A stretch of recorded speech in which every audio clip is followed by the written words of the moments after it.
అజ్ఞానంలో ఉన్నప్పుడు మితిమీరిన అహంకారం ఉంటుంది. ఎవరికైనా మనం డబ్బు దానం ఇచ్చినా, ఎవరికైనా సాయం చేసినా, దాన ధర్మాలు ఎంతగా చేస్తాము. అజ్ఞానంలో ఉన్నప్పుడు ఇది నేను చేశాను అని అనుకోవడము, నేను అనుకోవడమే పెద్ద అహంకారం అండి. ఈ నేను కాదు, ఆత్మే నేను అని జ్ఞాని తెలుసుకుంటాడు. కాబట్టి ఆత్మ అంటే భగవంతుడు.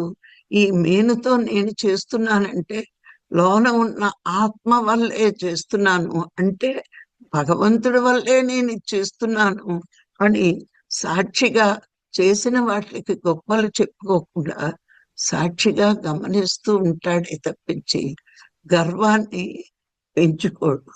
ఎప్పుడైతే గర్వం పెంచుకోకుండా ఉంటాడో అప్పుడు జ్ఞానం ఇంకా తెలుస్తూ ఉంటుంది. ఇంకా ఏం తెలుసుకుంటాడు అంటే భగవంతుడంటే పరిమితం కాదు, అపరిమితం. ఇది ప్రతి ఒక్కరూ తెలుసుకోవాలి. ఈ మాట అర్థమైతే విగ్రహారాధన అసలు చెయ్యరండి. పరిమితం అనుకుంటున్నారు కాబట్టి నా విగ్రహంలో ఉన్నాడు, నేను పెట్టుకున్న ఫోటోలో ఉన్నాడు, మా ఊరు గుళ్ళో ఉన్నాడు, లేదా తిరుపతిలో ఉన్నాడు, ఇట్లాగా పరిమితి రూపాన్ని కల్పించుకుని నేను భగవంతుణ్ణి ఆరాధిస్తున్నాను అని ఒక అసత్యంలో జీవిస్తున్నారు చాలా మంది. జ్ఞానికి తెలుస్తుంది గురువు ద్వారా, గురువు బోధల వల్ల భగవంతుడంటే పరిమిత రూపం కాదు, అపరిమితమైన శక్తివంతుడు.